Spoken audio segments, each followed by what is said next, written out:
You ready?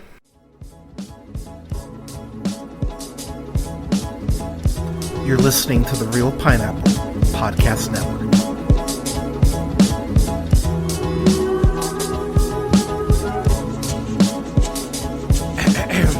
Good evening, ladies and gentlemen, ladies and gays. This is the Real Pineapple. This is your humble host, Hunter here. Got a review for the latest and most likely the last Beverly Hills Cop film in Beverly Hills Cop Axel F. If you're listening to this review, my other 3 reviews for the first 3 Beverly Hills Cops films are up on the channel, so go ahead and listen to those as well if you haven't listened to those yet. This one is directed by Mark Malloy, who it looks like this is his first his feature film debut. Looks like he's done some shorts and some music videos, but looks like this is his first time directing a film like this. The film is written by Will Beal, Tom Gormican, and then Kevin Etten. Will Beal, from writing Bad Boys Ride or Die, Gangster Squad, Zack Snyder's Justice League, and Aquaman. Tom Gormican, from writing That Awkward Moment, which, God, that movie sucks. But he also wrote The Unbearable Weight of Massive Talent, and also wrote that show Ghosted, which starred Craig Robinson and Adam Scott, which that's a show I think really deserved a second season, because that show really does find its footing in the back half. And then Kevin Eaton was a producer on that show. You all remember that show Reaper back in the late 2000s? That's a nice show, but he's a producer on Reaper. He was a producer on Workaholics, which I fucking love, and he was a producer on Ghosted, the aforementioned TV show, and a producer on The Unbearable Weight of Massive Talent. So, Eddie Murphy, he is going back to the well of a classic film once again. He went ahead and did this recently in the last couple of years with Coming to America back in 2021, which I thought was okay. Yeah, it was fine. There are a couple fun gags in there, but overall, I thought it was just very meh. And then he went ahead and followed that up with You People, which I am not a fan of that movie. I never reviewed it, but that would have been an honorable mention on the worst of that year. I did not enjoy that. And then Candy Cane Lane, I thought was actually okay. So, heading into this, I was curious, how much is Eddie Murphy gonna give a shit? Is this gonna be Eddie Murphy actually caring about this property, or is it cash grab? And I have to say, no, not a cash grab. I don't think, I will say, and this is maybe a hot take, if you've listened to the review, you know this already, but Beverly Hills Cop 3, I remember hearing for years, so I had never watched the Beverly Hills Cops films until this year. I watched all 3 within, I think, 5 days, and I watched the first one, I want to say about a month ago, 5 weeks ago, something like that, and I was shocked when I got to the third one, because all I'd heard from years is, man, the third one sucks, the third one's the worst, oh my god. And honestly, I enjoyed the third one a lot. I mean, I actually might like it more than the first one, to be honest. I go into that in the review proper, but I enjoyed the third one a lot. So going into this one, I was very curious to see what they would go ahead and do to follow up. And so for this film, this goes ahead and follows Axel Foley once again. His daughter's life ends up getting threatened. That's the short version of it. And I will say right off the gate, I really appreciate the way that they actually found a way to intertwine his daughter and his the case aspects of it. I thought they actually did a pretty good job with that. His daughter Jane is played by Taylor Page, who you know from Zola, which, oh my god, she's amazing in fucking Zola. But you know her from Zola, Ma Rainey's Black Bottom, and White Boy Rick.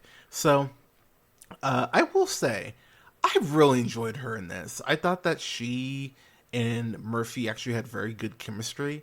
And when they had to go ahead and get to the more emotional beats, and she's explaining why she's so pissed and angry at Axel, it makes a fuck ton of sense. And that is something that I was sitting there going, okay, they really are going to have to sell, the dramatic beats in here because let's call it what it is. We all love Judge Reinhold, obviously, but uh, obviously you couldn't have John Ashton and Judge Reinhold. I mean, they are older. I mean, everyone's older in this film, so having them be the focus really wouldn't make a ton of sense. So I appreciate the way that they actually use Billy in this movie. No spoilers, obviously, but it was cool to see Judge Reinhold in this. I really like the way that they use Taggart in this. Taggart having through circumstances, really having this kind of conflict of interest and conflict of what the badge means. I actually thought that was his little subplot was actually pretty well handled, and he really did maximize his time. So I got to give him a lot of credit on that front. But this does feel like I think a very good ending for the character. It felt like Murphy thought, okay, I've got one more of these in me. Let's go ahead and at least kind of give a greatest hits, as it were, for Axel Foley. The film starts off with a car chase sequence, very reminiscent of the first film, which I thought was actually pretty well, was actually really well handled. There's this whole Negro League Hockey League rant to start off the movie that I thought was really fucking funny, and this is Murphy definitely feeling comfortable as far as being Axel Foley. This is gonna feel like a backhanded compliment, but I think y'all know what I mean. Kind of like with Bruce Willis playing a cop, where he's done it, and again, I'm not saying it's done like this isn't like Cop Out or something like that, but you can tell Murphy understands this character and just gets it. And so, the moment that jacket comes back on, the moment that Detroit Letterman is back on, he's Axel Foley, and he really gets the beats this character, and yet does some stuff to go ahead and upgrade him in a way that I actually appreciated. There's a sequence where he's in captivity, and the way that he escapes, I thought I thought that was so fucking clever. You'll know it when you see it. But it's one of the sequences where I went, wow, that is fucking smart. And Foley, because of his tenure with the Detroit Police Department, he really has reached that legendary status. And so it's very interesting to see, even to start off the film where he's driving through Detroit, and you see the community shouting him out, like he's become that sort of police officer. It's pretty interesting. It's pretty cool how they use the time between Axel F and then what happened in Beverly Hills Cop 3 to go ahead and expand his legacy and expand his legend. It's a subtle thing, but it's something that I actually really appreciated, and it really does add to Foley as a character. It's a nice new dimension for him. So one character they do introduce is Captain Grant, who's played by Kevin Bacon. You of course know Kevin Bacon from the Guardians of the Galaxy Holiday Special, soon to be Maxine. Real excited to see him in that in a couple days. Footloose, Hollow Man, Mystic River, just to name a few. And I will say, man, one thing I love about this movie, and this really isn't a spoiler because the movie flat out tells you, like, pretty much from jump. The movie does not dance around the fact that Kevin Bacon is a bad guy. Like, it's the movie almost turns and looks at you like, who's bad, right? You get it, right? You get he's in a conspiracy, right? You get it, right? And I actually love that. I love that the film doesn't bullshit you. It just goes like, nope, he's a piece of shit. He's bad. And Kevin Bacon, he seems like a nice fucking dude. Like, whenever I see an interview with him, he just seems so fucking pleasant. But Kevin Bacon really is in his bag when he's playing an asshole. He's so good at it. Maybe that's why he's so nice, is because it allows him to just get all his anger out. But Captain Grant is such a douche. And as the film goes on and you realize what he's doing, it makes him even douchier. And I honestly love that about his portrayal here.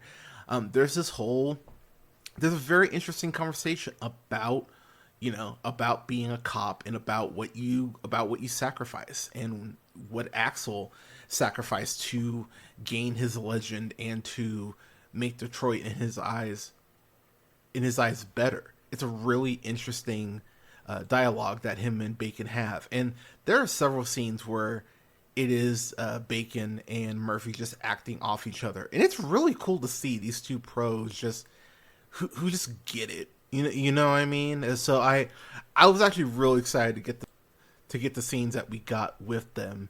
And whenever they're on screen together, I was like, this is fucking electric. I dig this. And Bacon obviously works off of everyone else really well, but the stuff with him and Murphy I thought was top notch.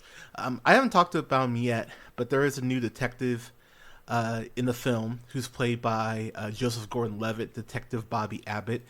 You know Joseph Gordon-Levitt, of course, from oh gosh, you know him from 50/50, Looper, Don John, Inception, just to name a few. The dude's awesome. I'm a huge Joseph Gordon-Levitt fan, and I will say I like his look in here. Like he has a like he has kind of like the almost like the Scott Pilgrim hair going, but there's a lot of scenes with him and Eddie Murphy, and I think one thing that people forget about Joseph Gordon-Levitt is how funny he fucking is. I mean, 50/50 is a sad movie given the subject matter, but he's a funny motherfucker. And of course, you know, The Night Before is just fantastic. But Joseph Gordon-Levitt, comedically, he's hanging right there with Eddie Murphy, and he works off of Murphy really well, which was really cool to see. There's a helicopter sequence in this film that I thought was actually pretty badass. I was like, wow, okay.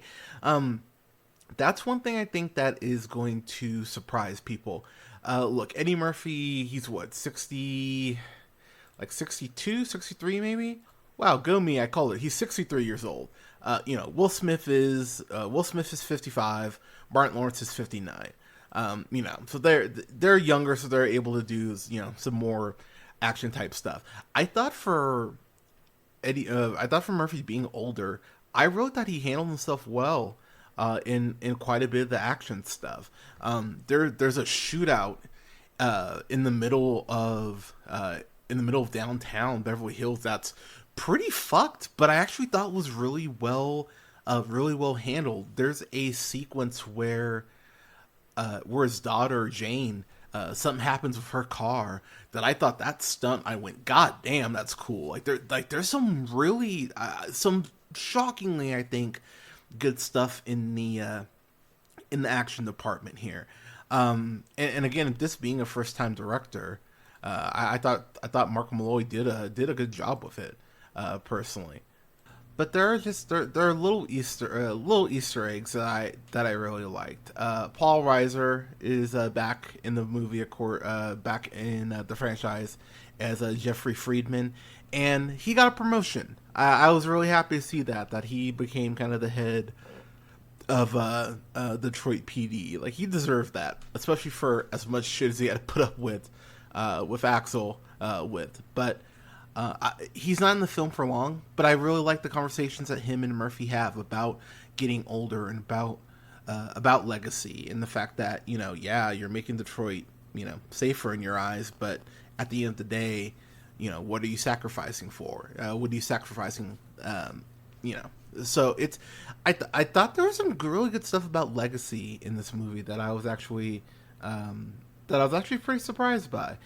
There's also a fun kind of running joke about how Axel, yeah, he's still Axel Foley, he's still got his charm and his, you know, his street smarts, as it were, but how the shit that he's able to do in the 80s and 90s not all of it's gonna fly in present day. There's this point where he's where he's being chased by these men, and he goes ahead and tries to steal this this meter maid's vehicle, and she immediately pepper sprays him. Like, there's no sweet talking out of it. There's no, you know, Axel Foley charm. She's like, fuck you, and just sprays him with pepper spray. And I was dying, because yeah, that's how it would go today. There would be no bullshitting or sweet talking your way out of it. No, you're trying to steal my vehicle, fuck you. So there's stuff like that where it definitely feels updated, and it actually does lend itself very well to a lot of the humor. But I know I mentioned it earlier, but I really like the way they connect Jane's story to her dad's. I thought that was actually very well handled. Um, there's this whole sequence with involving a tracker, and that leads to that aforementioned shootout in downtown that I thought was really cool. And there's some really great dialogue at points in this movie.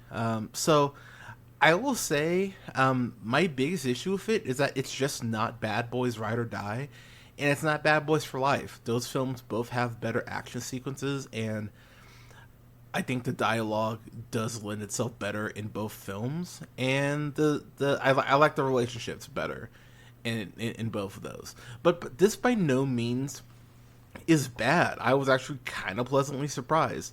Is it the worst of the four? Yeah, it is. But at the same time, it's because the other three are so great. It's just kind of more by default. This happens to be, the worst of the four. But for me, as far as a grade, I'd go B. I'd go a solid B on this. I enjoyed this. I was pleasantly surprised, honestly, how much I enjoyed this. So, yeah.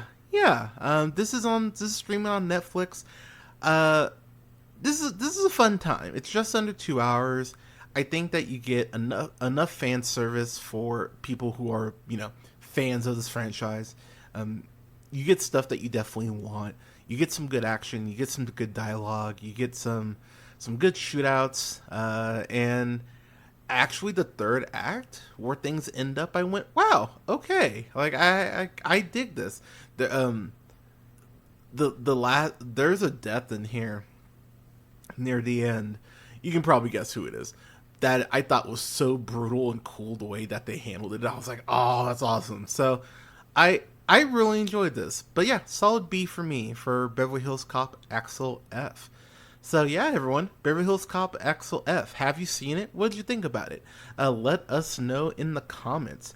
You can go ahead and follow me. Go ahead and follow the show on YouTube. Just go ahead and search The Real Pineapple. That's REEL, Pineapple. You can go ahead and follow me on Blue Sky at realpineapple.bsky.social. That one more time is realpineapple.bsky.social. That's again REEL, Pineapple. You can follow me on TikTok, the Twitter, and Instagram at jhunterrealpineapple. That's jhunter and then REEL and then Pineapple. You can follow me on Letterboxd at Black Shazam. Go ahead and follow me on Twitch at twitch.tv/therealpineapple. And then you can go and subscribe to the podcast. Go ahead and rate, like, share, and subscribe. That definitely helps me out. You can find me on SoundCloud, Apple Podcasts, Podbean, Stitcher, iHeartRadio, Spotify, Amazon Music, TuneUp, and Samsung Podcasts, to name a few, at The Real Pineapple. Thank you so much for listening. Got several reviews incoming, including interviews and reviews for the films Blackwater Lane, as well as Midas, as well as the film Queen Rising. Those are all indie films that you can actually should be able to check out in theaters now, or if they're not playing by you can check them out on VOD. I'm going to go ahead and have a review up for Despicable Me's 1, 2, and 3, as well as Despicable Me 4 here in the next week. And I'll have a review up for Maxine as well. My reviews for Pearl and X are already up on the channel now, so you can go ahead and check those out as well. Thank you so much for listening, everyone. Stay safe, take care of each other. Give someone a hug if you haven't. Give someone a compliment. We could all use some more positivity. I know the world's not in a great place. I know things feel heavy, y'all. But if you are, and while I won't be celebrating the 4th because, man, our country sucks. To those who have served our country, thank you. Thank you for your service. And if you are off on the 4th, I hope you get some time to relax and recharge your batteries and, have fun with family, have some barbecue, grill some burgers, all that fun stuff. So I hope you're all staying safe. But never forget, as always, to keep it real.